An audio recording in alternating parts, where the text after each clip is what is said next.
New moon and twin flame energy channelling. नमस्कार, ascension channel से मैं रूपाली आप सभी का बहुत बहुत स्वागत करती हूँ। न्यू मून आज जिसकी इफेक्ट रहेगी 3 दिनों तक। आज के वीडियो में बात करेंगे ट्विन फ्लेम एनर्जी के बारे में on this new moon. Point wise बात करेंगे कि कैसी रहेगी एनर्जी और इस वक्त क्या चल रहा है कलेक्टिव ट्विन फ्लेम्स में। Number 1, emotional transformation. पास्ट में जो कुछ हुआ आप और आपकी डिवाइन मैस्कुलिन के बीच, उसे भुलाकर न्यू एक्सेप्टेंस वाली एनर्जी है। करंट मोमेंट में आगे बढ़ने वाली बात होगी। जो बिटर इंसिडेंस हुआ उसे भूल कर आगे बढ़ने की बात होगी। जो हुआ वो हो गया, दैट इंसिडेंस वॉज रेस्टिंग। सो अब वो उसको रेस्ट करने दीजिए, आप लोग आगे बढ़िए। पॉइंट नंबर 2, मगर मूड स्विंग्स भी होगा। कभी एक्सट्रीम हैप्पीनेस तो कभी एंजाइटी, कभी विक्ट्री फील होगी तो कभी ट्रैप्ड सिचुएशन भी फील होगा। पॉइंट नंबर 3, पास्ट में जो आपके पैटर्न थे जैसे क्रिटिसिज्म या पीपल प्लीजिंग हैबिट्स, तो उससे बाहर निकलकर सोचना शुरू करेंगे आप।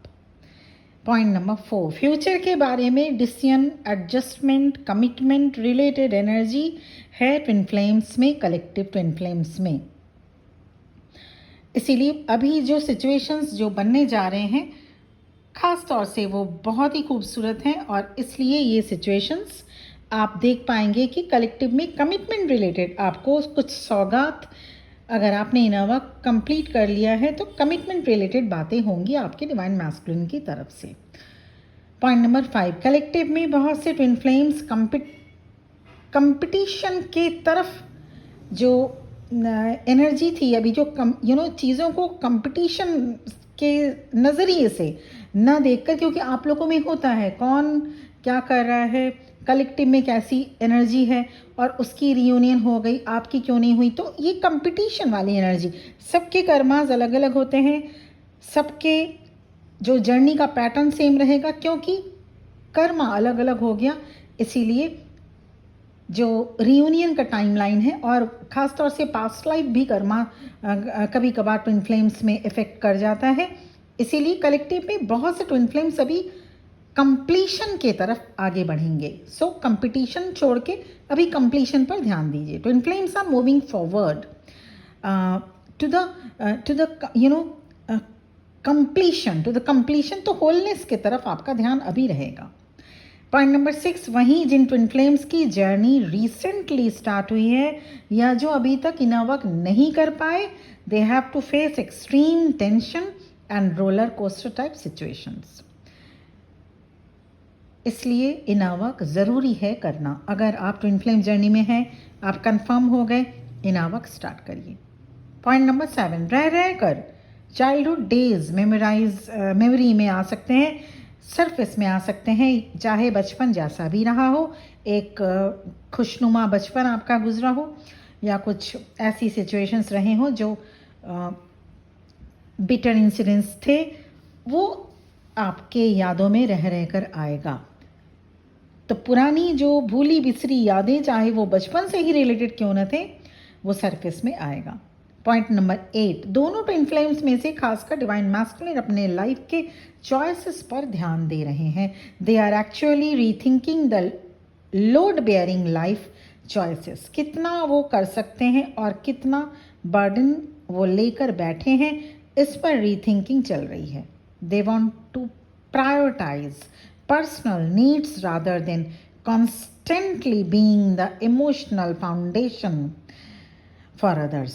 डिवाइन मैस्कुलिन की एनर्जी हाईली एक्सप्लोसिव हो सकती है और ये उनके फैमिली लाइफ पर असर डाल सकता है। तो ऐसे में सडन शिफ्ट आपको देखने को मिलेगा डिवाइन मैस्कुलिन की तरफ से। ये new moon zodiac sign Gemini पर है, मिथुन राशि, पुनर्वसु नक्षत्र पर ये न्यू मून होगा। पर ये न्यू मून हेक्टिक शेड्यूल ऐसे में रह सकता है, क्रेजी इवेंट्स हो सकते हैं लाइफ में, कम्युनिकेशन में गलतफहमी, समझने में भूल या समझाने में गलती हो सकती है। इससे बचने के लिए समझदारी का यूज़ करना होगा। And point number 9, evening restlessness वाली एनर्जी रहेगी। सुबह आप ठीक रहेंगे, बहुत एनर्जेटिक रहेंगे, एक्टिव रहेंगे, मगर दिन ढलते ढलते दिन ढलने के साथ आप रेस्टलेस फील करेंगे। ये कुछ दिन में ठीक हो जाएगा। लास्ट पॉइंट नंबर 10, अभी आपके लिए जो ज़रूरी है उसे प्रोटेक्ट कीजिए। दूसरों को जज अभी ना करें, वैसे भी दूसरों को जज कभी भी नहीं करना चाहिए, इसलिए अभी आपके लिए जो जो ज़रूरी है उसे आप प्रोटेक्ट करिए। मतलब यह है, आपकी अगर पीस आपको आपके लिए ज़रूरी है, उसे आप अपने पीस को प्रोटेक्ट करिए। अगर अभी आपके लिए जो भी आपका जो एक सेंचुरी है उसमें अगर आपको सॉलिट्यूड पसंद है, उसको आप प्रोटेक्ट करिए। अगर आपको अभी फैमिली लाइफ प्रोटेक्शन में लेना चाहिए, आपको लगता है उसको अभी आपको प्रोटेक्ट करना होगा। अगर आपको लगता है कि आपकी जो एनर्जी वो ड्रेन्ड होती जा रही है टॉक्सिक लोगों के साथ रहते हुए, तो उसको आपको प्रोटेक्ट करना होगा। ऐसे में आपको क्या कुछ फील होगा? फिजिकल सेंसिटिविटी फील होगी या फीवर जैसा भी लग सकता है। समय का ध्यान नहीं रहेगा, कब सुबह से शाम हुई, ये थोड़ा सा टाइम फ्लक्चुएशन जिसे अनइवन टाइम परसेप्शन कहा जाता है, ये फील होगा। फिजिकल हेवीनेस हो सकता है, अनएक्सप्लेन्ड टेंशन फील हो सकता है। इसके साथ किसी पर्टिकुलर पेंडिंग वर्क को कंप्लीट करने का मन होगा। ऐसे में आपको क्या करना है? Do not resist, do not control. Simple action आप ले सकते हैं। मेजर लाइफ चेंजिंग डिसीजन दो तीन दिन बाद लीजिएगा। कुछ ट्विन फ्लेम्स लाइफ में अनसेटिस्फाइड एनर्जी में रहते हैं, उनके पास बहुत कुछ ईश्वर का दिया होते हुए भी अनसेटिस्फाइड एनर्जी में रहते हैं। कुछ ट्विन फ्लेम्स अनलकी फील करते हैं, जबकि इतने अनलकी तो है नहीं जिस तरह से अगर आप फील करते हैं, क्योंकि ईश्वर बगैर अपना आशीर्वाद दिए किसी को भी इस दुनिया में नहीं भेजते।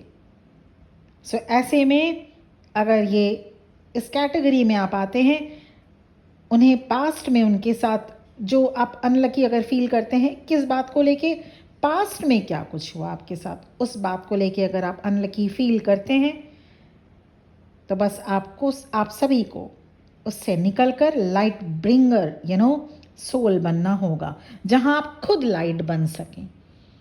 आपको खुद में रोशनी ढूंढनी होगी, दूसरों के लिए रोशनी लाइट बनना होगा। Remember, we are spiritual beings having this human experiences. तो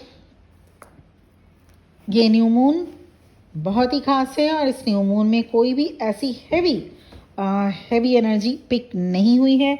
मगर जैसा कि मैंने 2 टाइप ऑफ ट्विन फ्लेम्स कहा है, अगर इस कैटेगरी में आते हैं, मतलब हमेशा अनसेटिस्फाइड एनर्जी रहता है, जबकि आपके पास भगवान का दिया बहुत से सुख सुविधाएं हैं, फिर भी आप एक अनसेटिस्फाइड एनर्जी में रहते हैं, उससे बाहर निकले प्लीज़। या अगर आप अनलकी फील करते हैं क्योंकि आपके साथ पास्ट में कुछ लोगों ने गलत किया, तो उन्हें आपको फॉरगेट एंड फॉरगिव एनर्जी के साथ आपको लाइफ में आगे बढ़ना होगा। तो इसी एनर्जी में तभी आप एक स्टकनेस से बाहर आ पाएंगे। तो सबसे पहले इम्पॉर्टेंटली ये ध्यान देना चाहिए सभी को कि सबको ट्विन फ्लेम जर्नी नहीं दी जाती। बहुत ही rarest souls twin flame journey में आते हैं, और ये सोल कॉन्ट्रैक्ट के तहत होता है, और साथ ही साथ ये स्पिरिचुअल जर्नी है। तो अगर आप कंफर्म्ड हैं कि आप इस जर्नी में हैं इन अ वर्क रिलेटेड, फिर आपको काम शुरू करना ही होगा, तभी आप इस जर्नी को सक्सेसफुली नेविगेट कर सकते हैं। For personal session and personal guidance आपको मेरा नंबर इस वीडियो के डिस्क्रिप्शन बॉक्स में मिल जाएगा। Personal session, personal reading avail करने के लिए सबसे इम्पॉर्टेंटली कि आप इस जर्नी में हैं या नहीं, इसको आप कंफर्म चेक करिए। उसके बाद इन वर्क रिलेटेड गाइडेंस या लाइफ के कोई भी सिचुएशन रिलेटेड गाइडेंस, या आपकी जर्नी बहुत महीनों से अगर आप सब कुछ करके देख लिए स्टक है, कुछ साल हो गया फिर भी स्टकनेस से बाहर नहीं आ पा रहे, तो फिर से ये देखना पड़ेगा एस्ट्रोलॉजिकली क्या प्रॉब्लम है, पास्ट लाइफ से रिलेटेड क्या कुछ प्रॉब्लम है, ये देखना होता है। उसके बाद ही ये जर्नी आप नेविगेट कर सकते हैं सक्सेसफुली।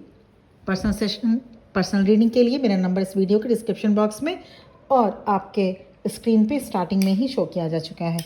आज के लिए इतना ही। बहुत बहुत ब्लेसिंग्स के साथ ये रीडिंग यहीं पर एंड करना चाहती हूँ। प्लीज़ चैनल को सब्सक्राइब करना बिल्कुल भी मत भूलिएगा। ओम नमः शिवाय।